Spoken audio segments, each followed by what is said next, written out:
Salut les graines d'entrepreneurs. Aujourd'hui, on continue sur la vidéo GTD. On est à l'avant-dernière vidéo.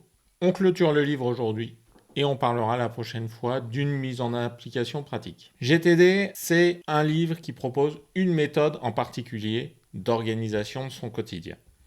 Moi, je vous l'ai déjà dit, je ne suis pas cette méthode à 100%. Mais GTD, c'est surtout un ensemble de principes que propose David Allen et qui vous aide à mettre en place votre propre méthode d'organisation. Et là-dessus, moi, par contre, je pense que la mission est accomplie, que le livre vous donne des éléments qui vous permettent d'avancer. Et cette fin de livre, la partie 3 du livre, explique en quoi il y a des concepts sous-jacents à la méthode et que ces concepts-là sont à la limite plus utiles que la méthode elle-même. Le chapitre 11, impact des pratiques de collecte. Donc pourquoi le fait d'aller récolter toutes vos tâches et de toutes les archiver dans des listes est important. Alors là, il y a un petit bout de chapitre que je vous livre. Quand les personnes qui vous entourent constatent que vous réussissez invariablement à gérer de manière transparente les engagements que vous prenez avec elles, elles vous accordent une confiance particulière. Tel est l'immense avantage de savoir ordonner et traiter tout ce qui est irrésolu ou incomplet dans votre vie. Cela accroît visiblement votre tranquillité d'esprit, améliore tout aussi visiblement la qualité de vos relations personnelles ou professionnelles. J'ai du mal à évaluer dans quelle mesure GTD, moi personnellement, m'a donné du crédit. C'est sûr qu'aujourd'hui, je vis de la gestion de projet. Des gens me confient des projets que je pilote. Quand j'ai lu ce bouquin-là, j'étais développeur. Donc dans quelle mesure c'est ça qui m'a aidé à faire de la gestion de projet, ou bien mes appétences personnelles, ou bien tout ce que j'ai appris sur la gestion de projet par ailleurs, la gestion de projet plus traditionnelle, c'est assez difficile à dire. Mais ce qui est vrai, c'est que quand vous respectez vos engagements, quand vous tenez vos promesses, quand vous réussissez vos projets, oui, les gens vous font confiance et oui, les gens vous confient des choses. Donc là-dessus, c'est assez vrai, c'est assez fondamental, je trouve. Dans ce chapitre 11, il commence par aborder les problèmes émotionnels que peut vous amener l'application de la méthode GTD, c'est pas faux. Quand vous commencez à récolter, à noter tout ce que vous avez à faire, vous pouvez vous sentir débordé encore plus qu'avant. Parce que vous dites, ah oui, il y a ça, ah oui, il y a ça, ah oui, il y a ça. Et la liste s'allonge, s'allonge, s'allonge, s'allonge. Et là, vous allez pouvoir vous dire, je vais jamais m'en sortir. Voilà. Je me rappelle plus très objectivement si j'ai ressenti ça. Moi, quand j'ai commencé à l'appliquer, j'étais déjà passablement débordé, donc je pense que j'avais conscience. C'est pour ça que j'étais chercher de l'info, que je suis tombé sur des résumés de ce livre et que je me suis dit, tiens, si je l'achetais, si je le lisais.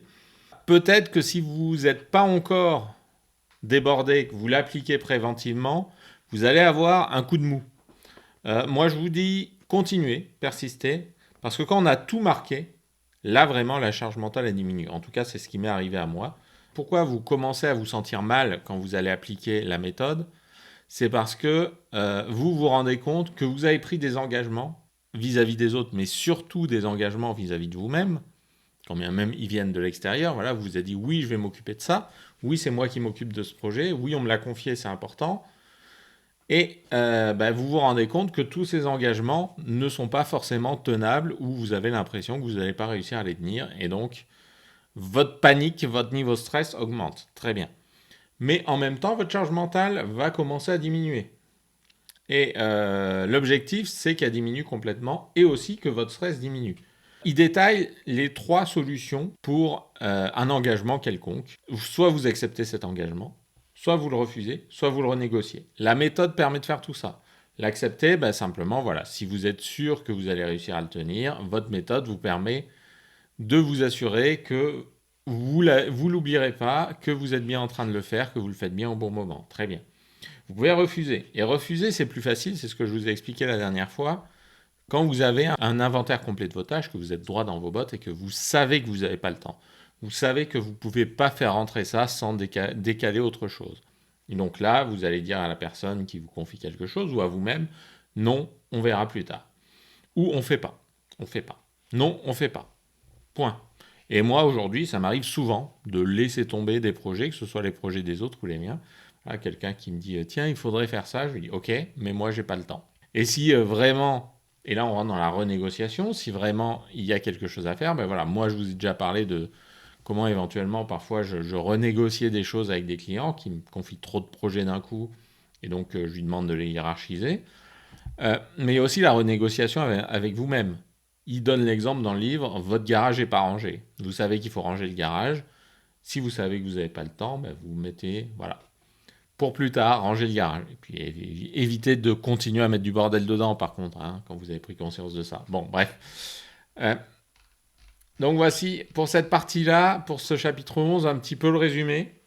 Et après, il détaille un petit peu de manière philosophique qu'est-ce qui se passerait si tout le monde appliquait, ces méthodes de collecte. Bon, son avis, c'est que c'est utile, ok, très bien. Moi, je pense que vous n'allez pas pouvoir maîtriser ce que font les autres.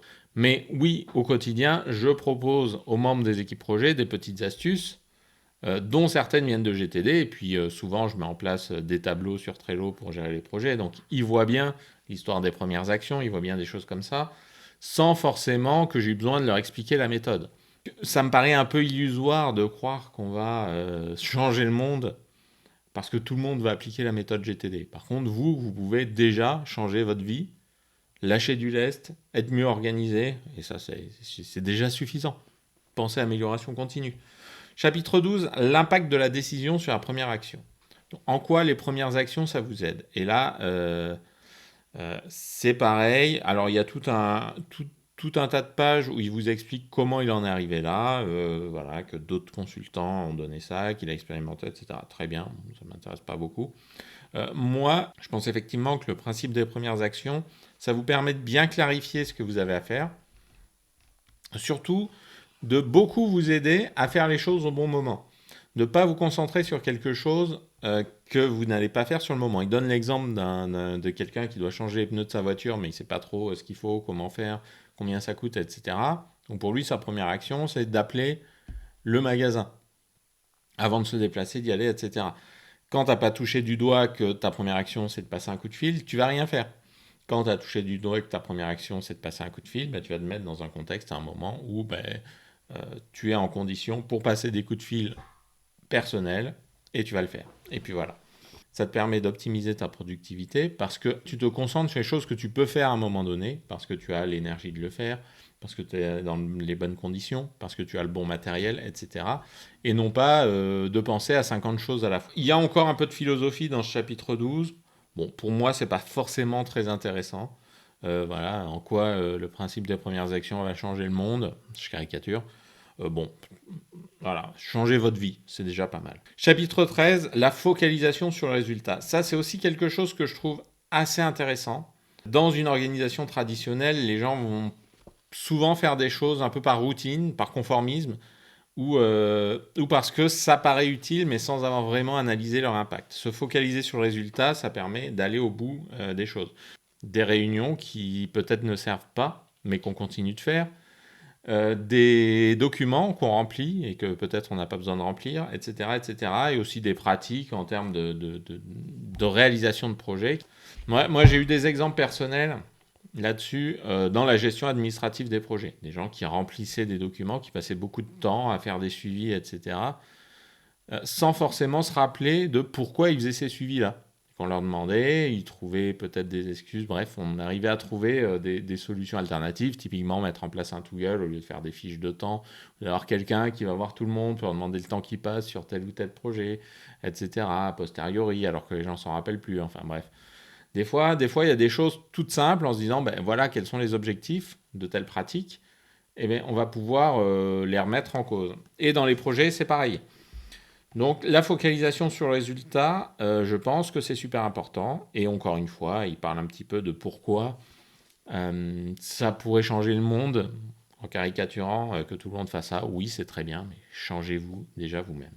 En conclusion, bon, il vous donne quelques ressources, il vous dit d'aller sur son site, etc. Bon, voilà. Éventuellement vous faire aider par d'autres pour avoir des retours d'expérience. Bon, évidemment, je suis disponible si vous voulez un petit coaching sur la mise en application de GTD. J'ai jamais fait ça, mais pourquoi pas? Faites-moi signe en commentaire si ça vous intéresse. La prochaine vidéo, ce sera une proposition de mise en pratique avec toutes les étapes à suivre dans le bon ordre, selon moi. Voilà, et ce sera la fin de cette série de vidéos sur GTD.